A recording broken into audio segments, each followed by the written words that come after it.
reincarnation? Could we come back as someone else? Here's Chris Cuomo with two down-to-earth parents who thought they understood the mysteries of life. That is, until their toddler began to talk. Are you ready to explore the mysteries of the afterlife? Our world can be a brutal and unforgiving place, and tragedy can strike without warning. But what if death was just the beginning? Imagine if our souls could be reborn, endlessly cycling through different lives and experiences, forever looping. Throughout history, cultures around the world have explored the idea of reincarnation. And now, it's time to dive into one of the most fascinating stories of that sort of experience. Get ready to journey beyond the veil as we explore the incredible tale of James Leininger, the story of a young boy who may hold the key to unlocking the secrets of the afterlife.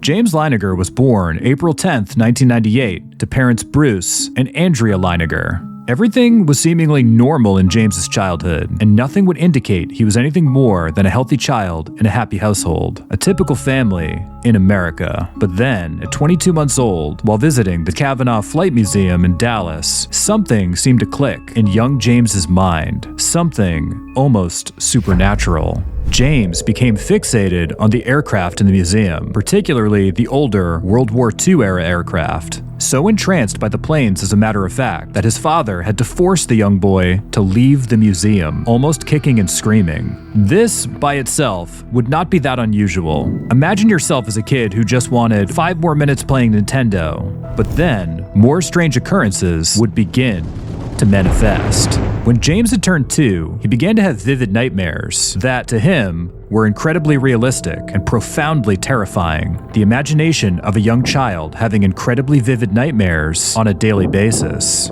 In his sleep, he would thrash around and scream, "Airplane crash, plane on fire, little man can't get out." As he would twist wildly, he would also kick his feet towards the sky, as if trying to escape from somewhere. His mother, Andrea, asked him who little man was, and the young James would reply simply by saying, "Me." Around this time, he would also begin crashing his toy planes into furniture, smashing off their propellers, and would depict intense aerial battles with World War II-era planes in his drawings. Again, this in and of itself isn't crazy, but it is a little odd. Keep in mind, this was now the early 2000s. World War II had ended more than a half-century prior. Something peculiar of note about these drawings is that he signed them all as James III.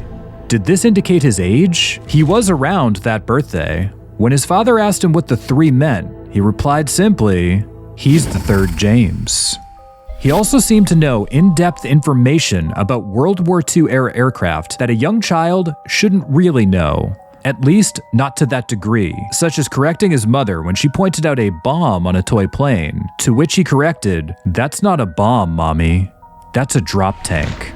James, as they would later find out, was 100% accurate. He was able to identify specific parts of vintage aircraft with frightening precision. James's parents joked that when other kids were learning how to be potty trained, their son was able to correctly identify complex parts of military aircraft out of thin air. Around this time, the most compelling evidence to date also occurred.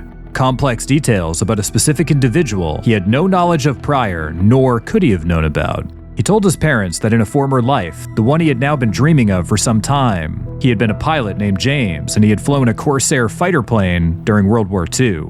He was stationed on a ship called the Natoma that he had insisted was an American vessel, and he had had a friend on board named Jack Larson.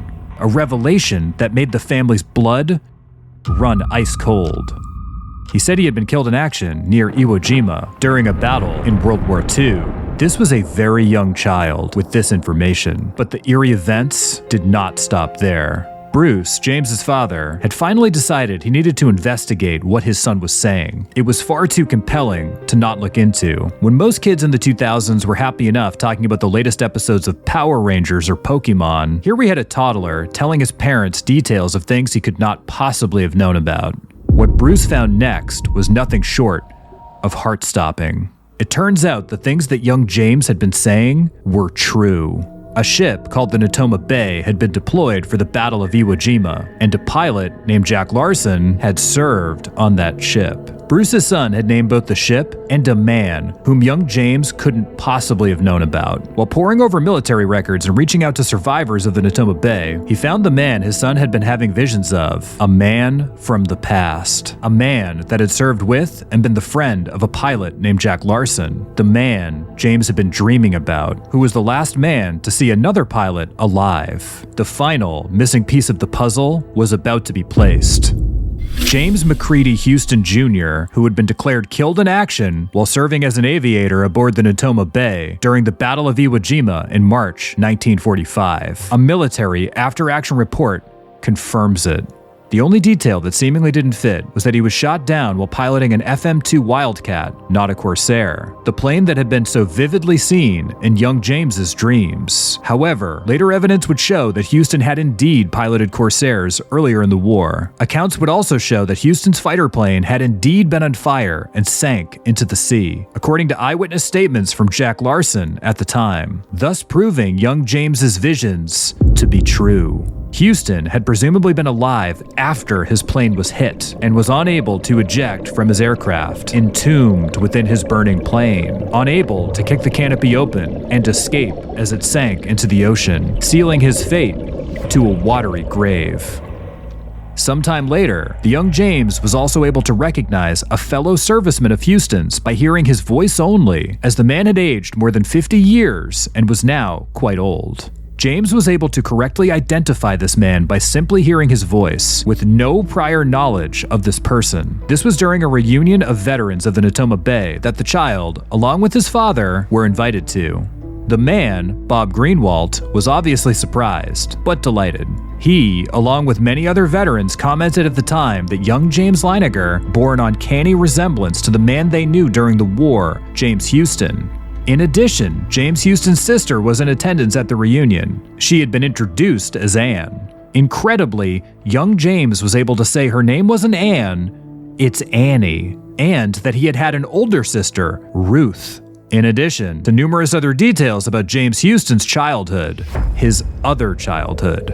Young James would continue having visions, mostly on the anniversary of Houston's death, and had two more incredibly startling revelations. One, he had specifically chosen his parents as the ones he had wanted to be with when he was reincarnated. And two, that his G.I. Joes that he had played with for his entire childhood, whom he had named Billy, Walter, and Leon, had been named for a reason.